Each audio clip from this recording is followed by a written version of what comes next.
This is the Nike Killshot 2. It's the father to my favorite shoe, the Nike GPS that Tom Sachs designed, but it's different in every single way except for how much they look like each other. And while I was planning this video, I honestly couldn't figure out how to do this video because I'm very conflicted on if I like this shoe or if I hate it. And so we're gonna put the whole video through that lens of what I love and what I hate about this shoe. And at the end, I'll be curious, after you've been presented all the data, what you think of the shoe, if you love it or you hate it. So let's start going through the history of this shoe because it has a longer history than you might think, because it was first designed 7 years after Nike was founded in 1979. And it was originally designed as a court shoe for racquetball, squash, or handball. And it was popularized at the time because of the advertising featuring the tagline, "The only way to kill a kill shot is to wear one," which is, that's a pretty good tagline for 1979, if we're being honest. And throughout the rest of the 70s and the 80s and 90s, it was still a fairly popular shoe, and they even used it as inspiration and a platform to build Nike's roller skates off of, which I thought was interesting. And then later in the 90s, this shoe fell into obscurity and eventually, as far as I understand, was canceled and they were no longer releasing this shoe. But in 2009, J. Crew, the US-based apparel company, collaborated with Nike on re-releasing the Killshot, bringing it back from the dead. And they adjusted and upgraded a few things with the vulcanized rubber outsole. The upper leather was allegedly a little bit better, and the understated colorway was 100% new to the J. Crew collab. And then after the release of the Killshot, it gained in popularity, became somewhat of a hype sneaker, and it kept selling out everywhere.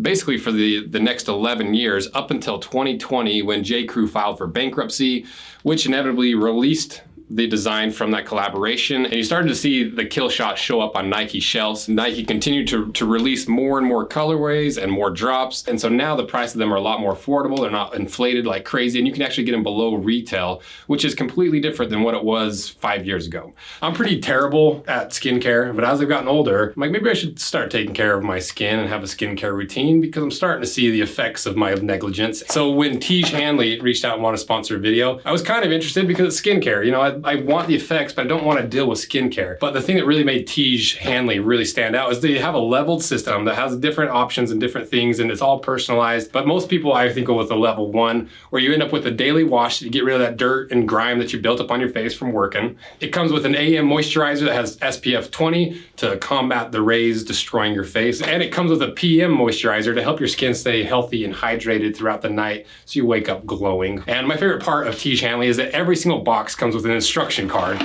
because like I mentioned, I just don't want to think about it. I just want to be told what to do.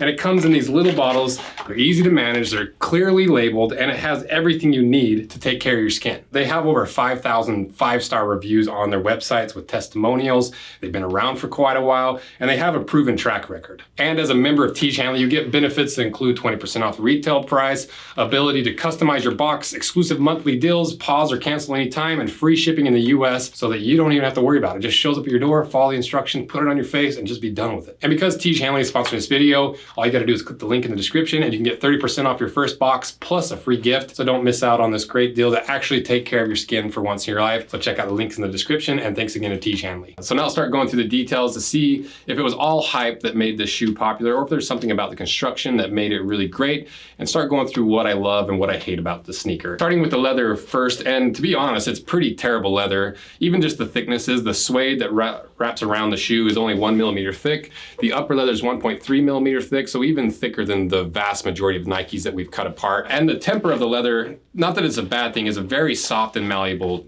leather. It's almost a glovey temper leather. And we put the flame to it to see how much plastic is coated on top of this leather. And obviously the white leather it's got a pretty heavy pigment and plastic layer on top. You can even see that from the cross section. But the suede is still a pretty natural leather. But I just hate that plastic layer on top of cheap leather because it just ages a lot faster. It starts flaking off. It's not as durable.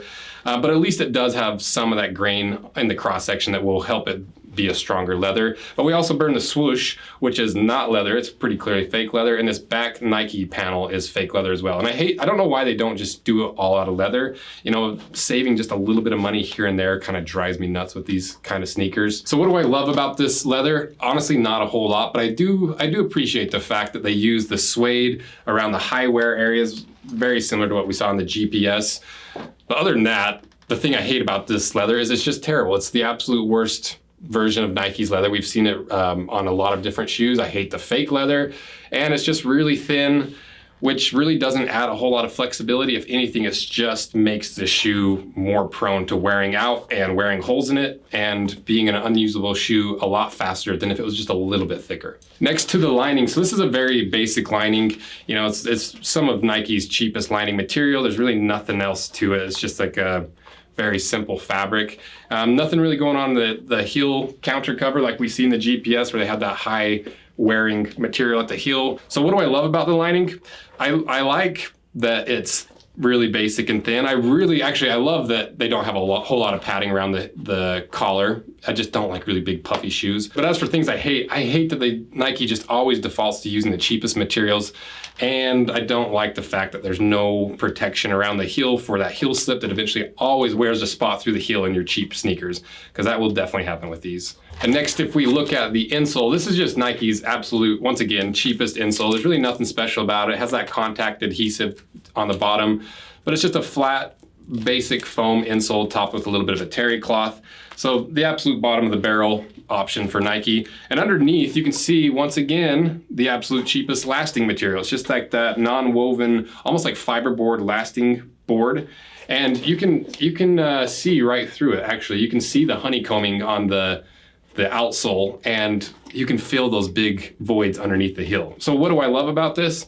I do love how thin it is. I like that simplicity underfoot, because one thing that people don't love about the GPS is you got all that foam through the midsole and a really big luggy outsole. This is the polar opposite, and I think that's part of where this shoe starts to shine for me, is it is almost identical, but polar opposites on how it feels underfoot, because the GPS is really big and chunky, contoured midsole, big lugs, and you can't really feel the ground as much underfoot, versus when you wear the Killshots, you can feel every single rock and pebble. You have the flexibility, you have that natural feel underfoot. So that's part of what I love about this setup. But the thing I hate is, once again, they've used the cheapest materials. So even though you get some of that barefoot feel and it's malleable, it's soft, you lose a lot of the durability that you'd see in just a little bit higher quality materials. Once again, polar opposites from the GPS that uses a lot of the higher quality materials, and the retail price of these is only a difference of like 20 bucks. And the GPS is a collab, where this is no longer a collab.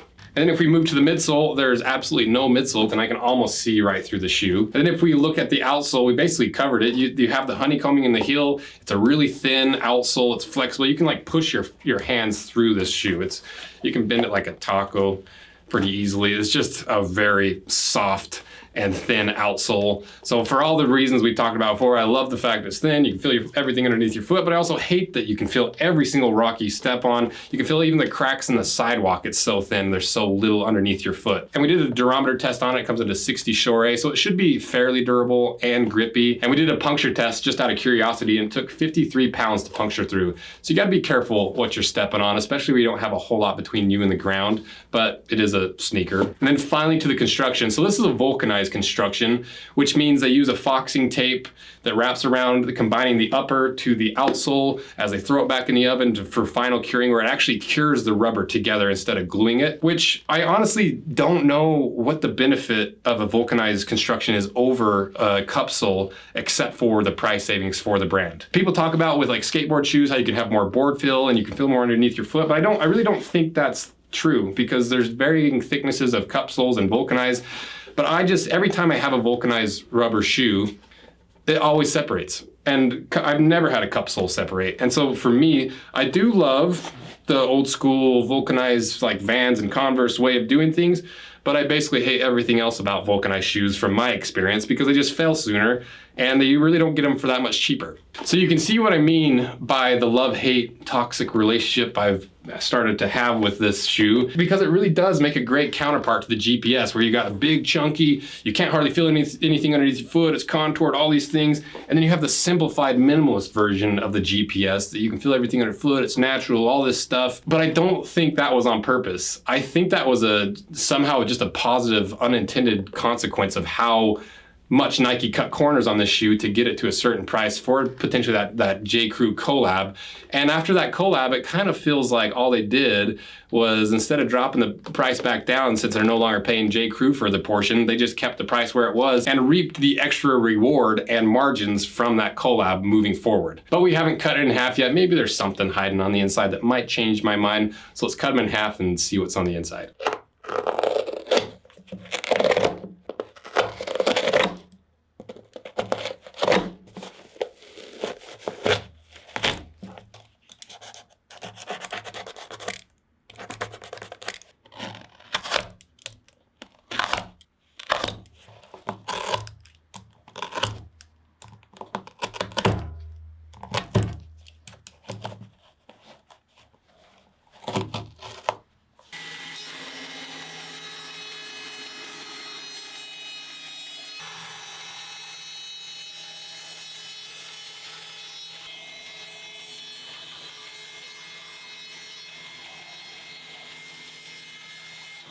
Okay, we got it cut in half, so let's see if there's any secrets hiding on the inside of the shoe.